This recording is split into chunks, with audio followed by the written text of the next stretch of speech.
We are in a new Cold War, and this is why countries are developing this. I mean, really developing this. And this is why all of the microwave transmitters are going up everywhere.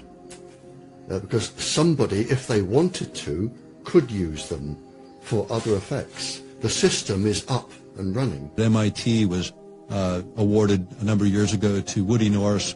This is 2005 or 2006. And that award was $500,000 for doing what's called acoustic heterodyning, being able to send a signal from 2 points into an individual so they literally hear a voice in their head that nobody around them hears.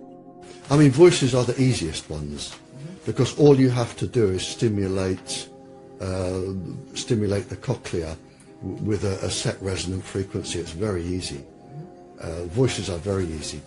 And it isn't people imagining voices, they physically hear them. You can physically make people hear voices, certain voices, and it can be any conversation, and it can be anybody you want to hear. It can be a soft, angelic voice, it can be a god, it could be something that scares you like a devil. It could be anything. DARPA let a couple of contracts back in 2011, 2012 to the University of California for what's called electronic telepathy, being able to monitor the brain activity of human beings at a distance and determine what they're thinking. And then on a second contract, actually developing complex signals, being able to send them into the brain of another person, literally transmit a message. This is where the technology is today. What we're here to talk about today is the fact that the brain is and will be the 21st century battlescape in many ways.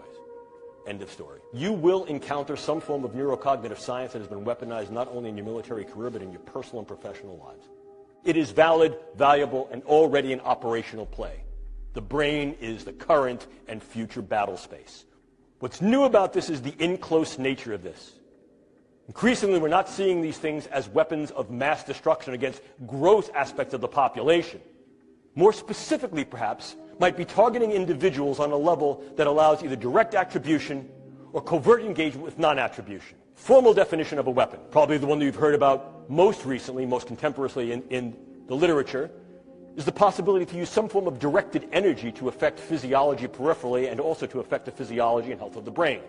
Case in point here, U.S. Embassy personnel in Havana and possibly in China.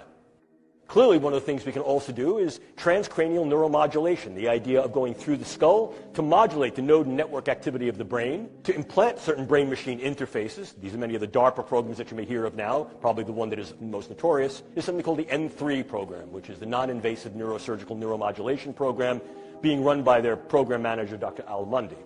The idea here is to put minimal-sized electrodes in a network within a brain through only minimal intervention to be able to read and write into the brain function in real time, remotely. And by affecting the way that brain is built and the way it functions, influence in ways that are kinetic and non-kinetic.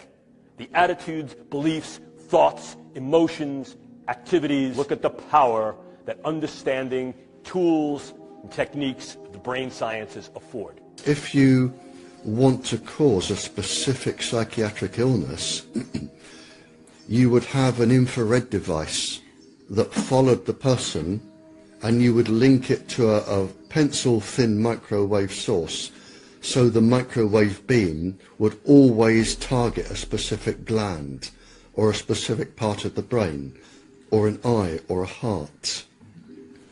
So you would have them being targeted. So if you're a target, there's virtually nothing you can do. And if they fail in their electronic means, they can always send the FBI at you to do a sneak and peek and take your photograph or do whatever they want. As they have done with us, by the way.